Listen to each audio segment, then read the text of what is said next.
Hi అండి, welcome to my channel. ఈరోజు recipe అరటికాయ రొయ్యలు. ముందుగా మనం రొయ్యలు తీసుకొని కొంచెం కల్లుప్పు పసుపు వేసుకొని బాగా వాష్ చేసుకొని పక్కన పెట్టుకోవాలి. ఇలా అరటికాయ ఉంది కదండి, అరటికాయ మొత్తం పీల్ ఆఫ్ చేసుకొని చిన్న చిన్న పీసెస్ కింద కట్ చేసుకొని వాటర్లోకి కట్ చేసుకోవాలన్నమాట. ఎందుకంటే వాటి నుంచి జిగురు వస్తుందండి.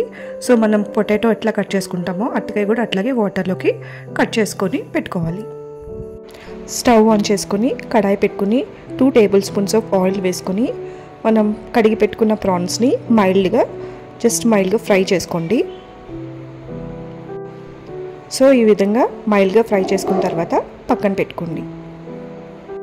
ఇప్పుడు అదే ఆయిల్లో కొంచెం ఆనియన్స్ పచ్చిమిర్చి వేసుకొని చిటికెడు పసుపు వేసుకొని బాగా మిక్స్ చేసుకోండి.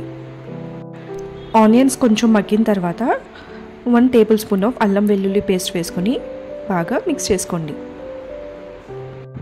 ఇక్కడ మనకి అరటికాయల్లో ఫైబర్ కంటెంట్ ఎక్కువగా ఉండడం వల్ల అది కాన్స్టిపేషన్ని ప్రివెంట్ చేస్తుందండి.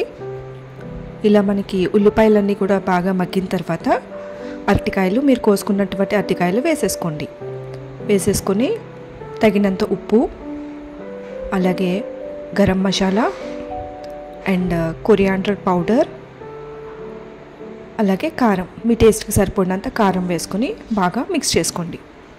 అరటికాయల్లో ఫైబర్ మాత్రమే కాదండి, ఇక్కడ ఇది ఇమ్యూనిటీ బూస్టర్ లాగా కూడా పనిచేస్తుంది అనమాట. అలాగే ఇందులో వైటమిన్ ఏ, సి కూడా ఎక్కువగా ఉంటుంది.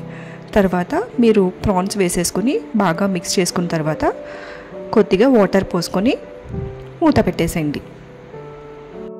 సో కర్రీ మొత్తం కూడా గ్రేవీలా అయ్యే వరకు ఉంచుకొని స్టవ్ ఆఫ్ చేసుకోండి. అంతే అండి, అరటికాయ రొయ్యల రెసిపీ రెడీ.